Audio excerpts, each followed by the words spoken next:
Fala aí rapaziada, aqui é o Corona, sejam todos muito bem-vindos aí ao canal. Hoje nós vamos discutir um pouco sobre a importância da criptografia para a segurança dos nossos dados. A criptografia nada mais é, na verdade pode até ser mais do que isso, mas para os leigos aí, eu também sou um leigo, basicamente a criptografia não passa de formas de omissão de algum conteúdo específico. Ela já existe há milhares e milhares de anos, foi utilizada na Segunda Guerra Mundial, na Primeira Guerra Mundial, foi utilizada pelo Júlio César, o grande imperador Júlio César. Ela é uma das ferramentas mais importantes para a nossa segurança, para a segurança dos nossos dados, né? Que todo mundo hoje, todas as grandes empresas querem tanto obter eles.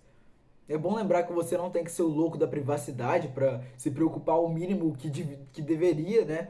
Para criptografar arquivos ou ter tomado os devidos cuidados. Eu acredito que essa seja a principal razão de acontecer tanto bem aí com a rapaziada, que a pessoa acha que isso aí é coisa do louco da privacidade. Isso aí não tem nada a ver, todo mundo deveria seguir isso, se seguisse isso, não é uma garantia 100%, mas evitaria muitas coisas ruins. Ficam insistindo naquele argumento de, eu não tenho nada a esconder, não tenho nada de errado, eu não faço nada de errado. Cara, eu já fiz vídeo explicando de como que as empresas roubam seus dados, como explicando os perigos da internet, os perigos da nuvem, da utilização da nuvem, e vocês vão insistir nesse argumento tosco, velho. Até porque você, de forma indireta, você já usa criptografia. Por exemplo, você que está assistindo esse vídeo aqui no YouTube, você muito provavelmente tem uma conta no Gmail. Sua conta no Gmail foi criada, tem um e-mail e a senha, correto? E essa senha, ela foi hasheada, né, foi criptografada para o banco de dados.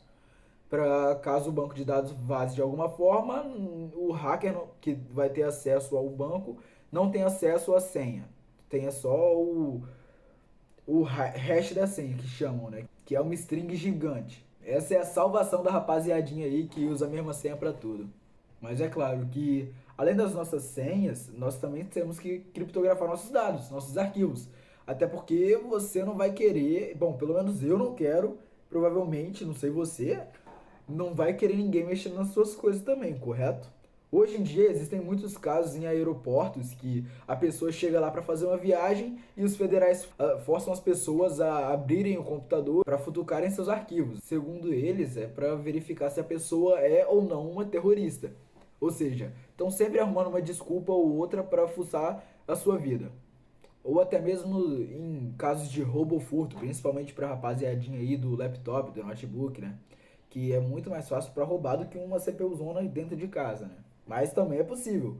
Não pense que somente uma senha para o seu usuário é o suficiente, até porque geralmente as senhas para entrar, para logar no usuário, não são fortes, geralmente.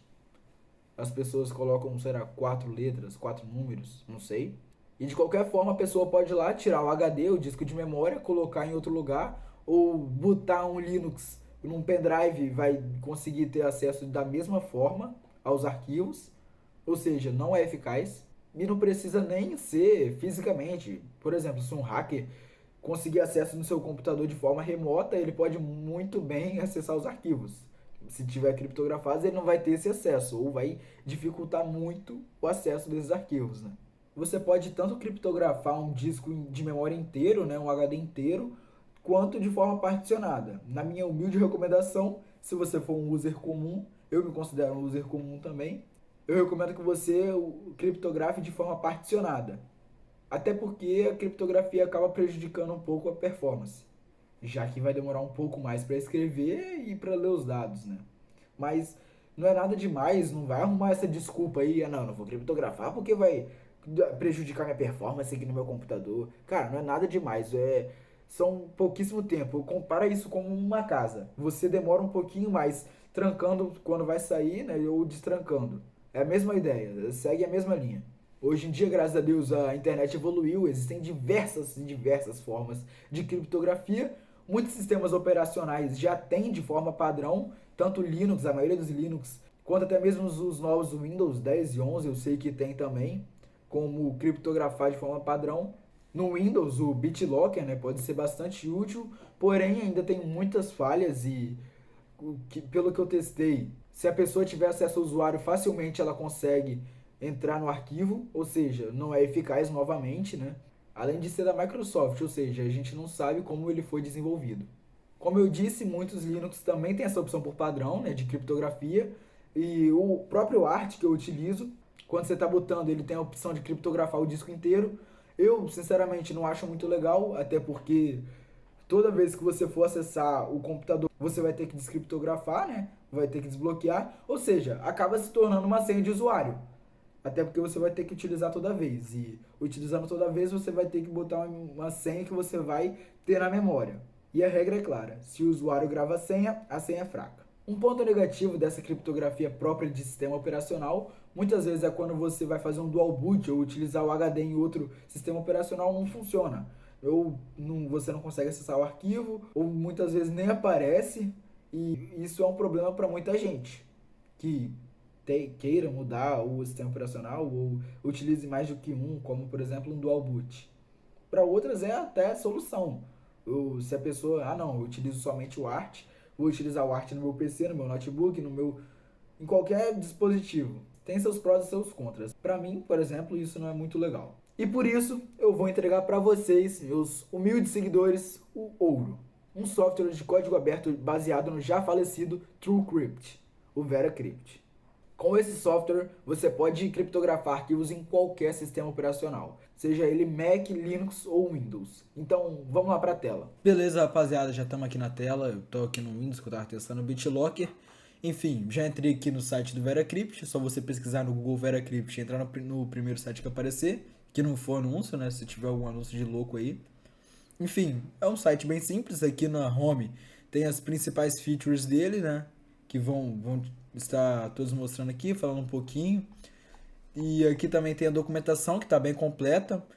Caso você não entenda alguma coisa que eu falei no vídeo, você consegue vir aqui e procurar na documentação. Por exemplo, aqui está ensinando como a criar um volume VeraCrypt, né? Explica o hash do algoritmo, a encriptação, o algoritmo da encriptação, bem fácil de entender. Aqui é o source code, né? Que para quem entende mais, na verdade, por caso queira editar alguma coisa ou entender mais sobre como funciona o código, tem todos os commits aqui. É claro, como é open source, não tem nenhuma empresa bancando ou não tem interesse em lucrar em cima de você, não tem, a única fonte de renda é uma pessoa física doando para o VeraCrypt, né? Para manter rodando. Que também, se você tiver um dinheirinho sobrando lá, tudo bem, né? Isso não tem nada a ver. Tem os fóruns também aqui no site, tem bastante tópicos. Aqui, ó, 2723 de técnico, de geral, 2033.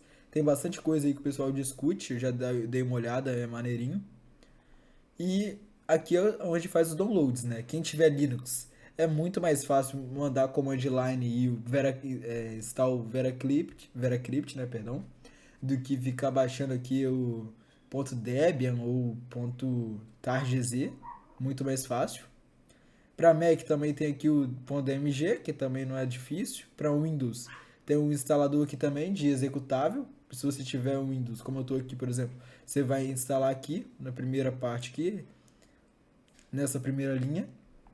Aqui embaixo tem para Raspberry, tem o Source Code, que eu acho que isso aqui é bem legal também. Por exemplo, se você consegue baixar ele em algum pendrive, para você utilizar os arquivos encriptados do VeraCrypt, você vai ter que ter o VeraCrypt instalado, né? Esse Source Code aqui serve meio que para você carregar o instalável do VeraCrypt, o que é bem legal. Caso você esteja no pendrive, vai para um dispositivo que não tem o Vera, é bem fácil de utilizar isso aqui. Ok, rapaziada, o VeraCrypt já está aberto aqui. Eu tô regravando essa parte aqui, você pode perceber que eu tô com outra roupa, porque minha didática não ficou muito boa quando eu gravei pela primeira vez, então estamos aqui novamente. Já abrimos aqui o VeraCrypt. Para quem usa Linux, os drives aqui vão estar em forma de número, mas em Windows vai estar em forma de letras, como está aqui. Então não me estranhe se estiver diferente. E a primeira coisa que temos que fazer, antes de mexer aqui no VeraCrypt, é criar o arquivo que você quer, né? Vamos colocar aqui, por exemplo, Vera. E vamos criar um arquivo aqui dentro. Vou abrir aqui o bloco de notas, botar texto. Beleza, top. Deixa eu salvar lá. Vai ser arquivo. Nossa, meti inglês e português aqui. Enfim. Salvamos. O arquivo tá aqui dentro, beleza. Que a gente consegue abrir de boa. Top. Lembrando que esse aqui vai ser o arquivo onde você quer criptografar. Eu não recomendo deixar na área de trabalho, mas como é só um exemplo, tudo bem. Então vamos vir aqui em criar volume. Aí o Vera já dá as opções de criação de volume, que são o particionado, né, um container, como eu recomendei antes e recomendo que você faça. Tem a opção aqui de partição de drive, né, não dentro do seu computador. Um drive quer dizer como se fosse um pendrive. E aqui o sistema todo, né, que vai criptografar tudo. Então, pelo menos o que eu prefiro, o que eu vou usar aqui no vídeo vai ser um containerzinho, uma partição.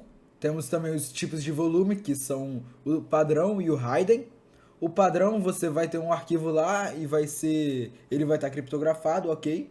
No hidden você também vai ter isso, porém vai ter, como diz o próprio nome, hidden, né, escondido, vai ter uma outra pasta de arquivos que a pessoa não vai nem fazer ideia que existe. Então vamos escolher aqui o hidden, que é, bom, como eu disse lá o exemplo dos federais, se eles virem que tem um arquivo criptografado e te obrigarem a falar, ah não, então você não vai entrar no avião já que você não quer deixar eu ver o arquivo. Ou alguém tá com uma arma na sua cabeça, em algum caso extremo, você pode de boa mandar colocar coisas como, sei lá, salvar algumas fotos ou alguns livros no seu arquivo padrão, né, que está criptografado, e salvar o que você precisa omitir ou não quer que ninguém veja no hidden. Então vamos selecionar ele. Aqui tem os tipos de... Aqui tem o normal, o direct mode, isso funciona só pro hidden, que diferencia pouca coisa. Vou escolher aqui o normal mesmo. Aqui no localização do volume, vamos selecionar o arquivo que a gente criou. Tá falando que já existe, vamos substituir sim. Next. Next. Nessa janelinha aqui vai pedir para você escolher o tipo de algoritmo de encriptação. Eu não vou falar de um por um, senão vai ser... Pô, faz vídeos e vídeos só desse tema. Se você quiser se aprofundar um pouquinho melhor, tem lá no VeraCrypt, no site oficial, que eu tava falando um pouco antes. Tem lá todos os tipos de algoritmos explicando cada um. Vou utilizar o padrão aqui mesmo, SH512. Aqui você vai escolher o tamanho da partição. Eu vou colocar 4 GB aqui de exemplo. Giga, tera, mega ou kbyte. Vou colocar 4 GB aqui de exemplo. E você vai escolher a senha. Eu, como eu estou usando de exemplo, vou colocar só a palavra senha como senha. Não faça isso, por favor. O VeraCrypt até vai falar que a senha está muito fraca. Aqui, ó, warning short password. Ok, eu vou falar que tudo bem, porque não tem problema, é um exemplo. E a encriptação, eu acho interessante que ela é formada por movimentos aleatórios do mouse. Então, quanto mais você mover aqui, mais vai estar criptografado. Beleza, então já criptografamos, vamos formatar. Aqui está falando que o arquivo vai ser deletado e vai ser meio que recriado. Ou seja, aquele arquivo lá, você não pode utilizar nada importante. É só como se fosse uma máscara. Então vamos aqui sim, beleza. Dependendo do tamanho que você escolheu de gigas ou teras ou megas, vai ser mais rápido ou mais devagar isso aqui. Mas em geral não demora muito. Vou tomar uma aguinha aqui. Beleza, terminamos de encriptar aqui o padrão, né, o estandarte. E agora vai pedir pra gente encriptar o hidden. Então vamos lá, vai ser a mesma coisa. Você pode escolher um algoritmo diferente aqui. Lembrando que o hidden está dentro do padrão do estandarte, ou seja, você pode escolher o tamanho do hidden dependendo do estandarte. Não tem como você, por exemplo, do estandarte ser 3 GB e o hidden ser 5. É impossível, o hidden tem que estar dentro... Eu vou colocar uma imagem aí para entender melhor, mas o hidden está dentro do estandarte. Então eu vou colocar aqui 2 GB de exemplo. Ok, eu vou colocar aqui outra senha. Password. Password. Também é idiota, tá falando que a senha tá fraca. Não faça isso. Beleza. Utilizar aqui a mesma coisa, mesma fórmula. Formatar. Já foi mais rapidinho. E foi criado com sucesso. Ok? E sair. Agora nós podemos entrar aqui no arquivo que a gente criou. Se a gente entrar, não tem acesso. Não consegue entrar, nem fala que existe. Aí, ó. Identificador da janela é inválido. E então, como que a gente vai ter acesso a isso? Primeiro, nós vamos voltar aqui para o Vera, na tela principal dele, e selecionar um arquivo. Vamos selecionar o arquivo que queremos, né, o arquivo TXT, e clicar em Mount. Quando nós clicarmos em monte, vai aparecer essa telinha aqui de senha, e nós podemos utilizar tanto a senha do estandarte quanto do Raiden. Eu vou utilizar primeiro aqui do estandarte, vou criar, eu coloquei senha, né, a senha, bem criativo. Beleza, já voltou aqui. Agora nós só clicamos aqui 2 vezes e taram, temos uma pasta que podemos omitir as coisas, nossos dados estão seguros. Eu vou colocar umas imagens aqui de exemplo. Ok, eu baixei umas imagens aqui, eu vou colocar essas 2 imagens aqui no padrão, né, no estandarte, que são essas 2 imagens aqui, que eu utilizava de wallpaper, enfim, beleza, copiei, né, deixa eu apagar aqui da área de trabalho.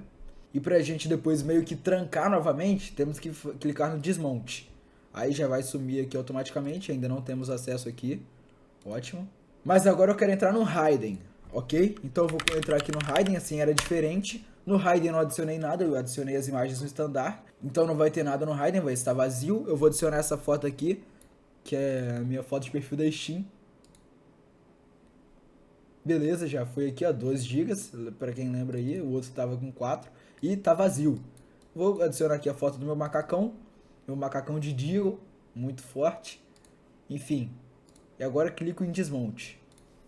E pronto, os dados estão todos criptografados. Beleza, cliquei em desmonte, os dados estão todos criptografados. Eu vou clicar em monte aqui novamente, vou entrar no standard para mostrar que os dados ainda estão lá. Esperar um pouquinho, carrega, beleza, entrou aqui, ó, 4 GB, como eu disse. Esse aqui é o standard. Aqui, ó, as duas imagens que eu adicionei estão aqui.